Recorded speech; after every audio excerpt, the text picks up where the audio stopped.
Hello everyone, आप देख रहे हैं चैनल अमीन इन्फो। दोस्तों, CUET PG 2024 के एप्लीकेशन फॉर्म अब क्लोज हो गए हैं। अब करेक्शन विंडो ओपन हुई है। जिस बच्चे को करेक्शन करनी है अपने पर्टिकुलर्स में, वो अब करेक्शन कर सकता है। करेक्शन कैसे करनी है या करेक्शन किन किन चीज़ों में अलाउड है, वो सब चीज़ें हम इस वीडियो में बात करेंगे। तो सबसे पहले तो ये करेक्शन वाला नोटिस जो है, जो 10 फरवरी को रिलीज़ हुआ था, इसे हम डाउनलोड कर लेते हैं। इसमें ये बात कही जा रही है, जो करेक्शन विंडो है वो 11 फरवरी से 13 फरवरी तक ओपन रहेगी, रात 11:50 तक। एज़ पर एनेक्सर 1 में लिखा गया है कि किन-किन चीज़ों में आप करेक्शन कर सकते हो, ठीक है? The candidate are allowed to make the correction latest by 13 February, therefore no correction in particular whatsoever will be permitted by NTA under any circumstances. यानी कि इस डेट के बाद कुछ भी करेक्शन आप नहीं कर सकते। इसमें एक एक्सेप्शन है, जो अभी मैं डिस्कस करने वाला हूँ। और ये जो करेक्शन फैसिलिटी है दोस्तों, ये वन टाइम फैसिलिटी है। एक बार आप करेक्ट करके चीज़ों को आपने करेक्ट करके प्रोसीड करके सेव कर दिया, उसके बाद दोबारा से उस चीज़ को आप करेक्ट नहीं कर सकते, चाहे आपने 13 फरवरी से पहले किया हो या बाद में किया हो। बाद में तो खैर अलाउड ही नहीं है। अब ये एनेक्सर 1 है, इसमें बताया जा रहा है कि आपको किन-किन चीज़ों में करेक्शन अलाउड होगा। Candidate shall not be allowed to change mobile number, email address और अपना हाउस एड्रेस, प्रेजेंट और परमानेंट। ये तीनों चीज़ें आप करेक्ट नहीं कर सकते।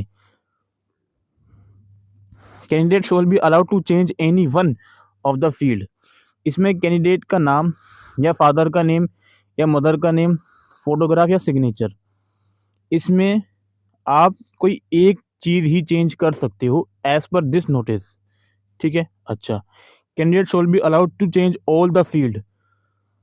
10th क्लास की, 12th क्लास की, ग्रेजुएशन या पोस्ट ग्रेजुएशन की जो भी डिटेल आपने दी है, maximum marks, obtain marks, school का कोड, पिन कोड, जो भी आपने 10th 12th या ग्रेजुएशन की डिटेल्स दी है, वो सारी डिटेल्स आप चेंज कर सकते हो।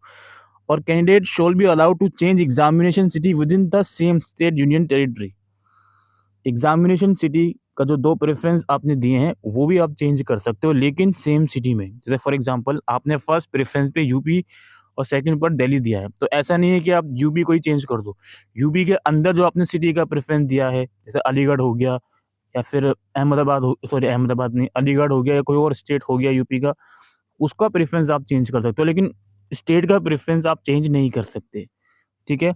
और candidate should be allowed to change all the field, यानी कि date of birth, gender, category या सब कैटेगरी, ये सारी फील्ड अगर आप चाहो तो चेंज कर सकते हो। इसके बाद क्या है भाई, the option to edit the subject test paper code along with university programme course will continue to be available till the correction period.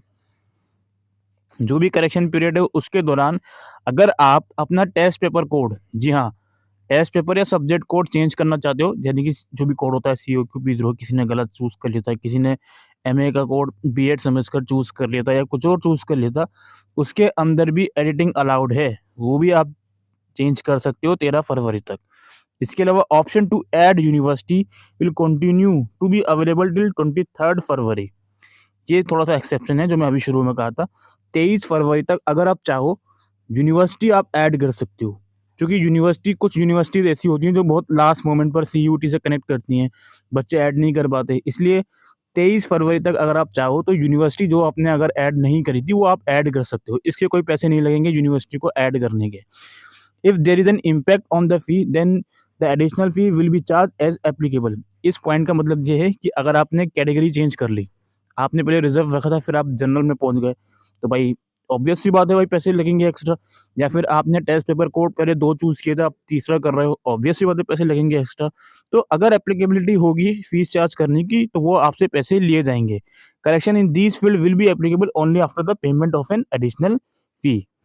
इसके बाद the only one time correction will be allowed, यानी ये correction सिर्फ एक ही बार allow करा जाएगा, उसके बाद करेक्शन अलाउ नहीं करा जाएगा।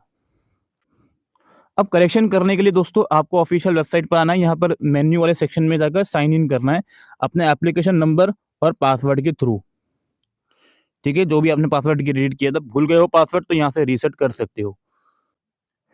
जैसे ही आप लॉगिन करोगे दोस्तों, कुछ इस तरह का इंटरफेस आपके सामने आएगा। सबसे नीचे देखो, यहाँ पर आप देखो, ये correction in the application form for CUET PG, इस वाले ऑप्शन पर आप क्लिक करोगे।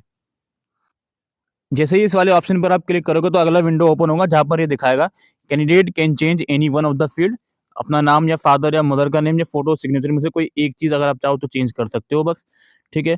और बाकी जो मैंने चीज़ आपको बताई वो एक-एक करके यहाँ पे दिखाएगा। आपको क्लिक टू अपडेट पे क्लिक करना है, ठीक है। स्टूडेंट का डैशबोर्ड है, मैं नहीं करूँगा अपडेट उसका, अपना भी स्टूडेंट करेंगे। तो आप क्लिक टू अपडेट पे क्लिक करोगे, देन यहाँ पे आपको पास विंडो ओपन हो जाएगी उस पर्टिकुलर फील्ड की जिस भी चीज़ के आगे आपने क्लिक किया है। फिर नीचे एक अपडेट का ऑप्शन रहेगा, उस ऑप्शन पे जाओगे, हो सकता है आपसे ओटीपी भी माँगा जाए, ठीक है। ओटीपी डालोगे देन उसको अपडेट कर दोगे। अच्छा, एक चीज़ और है, जिस बच्चे को इस करेक्शन विंडो का यूज़ नहीं करना, लेकिन उसके बावजूद भी उसने अपडेट वाले ऑप्शन पे चला गया वो और ओटीपी वगैरह आ गया, तो बस कुछ नहीं करना, ओटीपी डाल के उसको सेव कर देना उस स्टेप को, और उसके बाद भी अगर स्टेप आए, फाइनल सबमिट एक बार कर देना। यानी कि जिस बच्चे को करेक्शन नहीं करनी, उसके बाद भी वो पोर्टल को लॉगिन करके अपडेट वाले ऑप्शन पे चला जाता है, ओटीपी वगैरह उसके पास आ जाता है, लेकिन उसको एक्चुअल में कुछ चीज़ें अपडेट करनी नहीं है, या तो वो चेक करने के लिए गया था, तो कोई दिक्कत नहीं है, आपको अपडेट नहीं करनी। लेकिन अगर आपने उस ऑप्शन को प्रेस कर दिया, तो एक बार प्लीज़ फाइनल सबमिट ज़रूर से कर लीजिएगा। और जो भी बच्चा जिस भी फील्ड में करेक्शन कर रहा है, करेक्शन करने के बाद उसको सेव करते जाइए, अगले स्टेप पे पहुँचते जाइए, और फाइनल वाले स्टेप पे जाने के बाद उसको कन्फर्म ज़रूर से कीजिएगा। अगर आपसे एडिशनल पेमेंट माँगनी होगी तो वो माँग लेंगे, नहीं माँगनी होगी तो वो बिना पेमेंट के ही एक्सेप्ट हो जाएगा करेक्शन, ठीक है। तो यही प्रोसीजर है दोस्तों करेक्शन का। और अगेन जो यूनिवर्सिटी ऐड करने वाला ऑप्शन है ये वाला, ये 23 फरवरी तक अवेलेबल रहेगा, आप ऐड कर सकते हो, यानी कि अगले 10-12 दिन तक ये ऑप्शन अवेलेबल रहेगा। बाकी की जो ऑप्शन है वो लिमिटेड टाइम के लिए ऑफर ये अवेलेबल रहेंगे 13 फरवरी तक, ठीक है। और ओटीपी ज़रूर जाएगा आपका, हो सकता है किसी-किसी स्टेप में ओटीपी नहीं आए, लेकिन ओटीपी लास्ट ईयर भी था ओटीपी का सिस्टम, तो इस ईयर भी होपफुली होना चाहिए। तो यही इन्फॉर्मेशन थी दोस्तों करेक्शन पीरियड के regarding CUET PG application form के।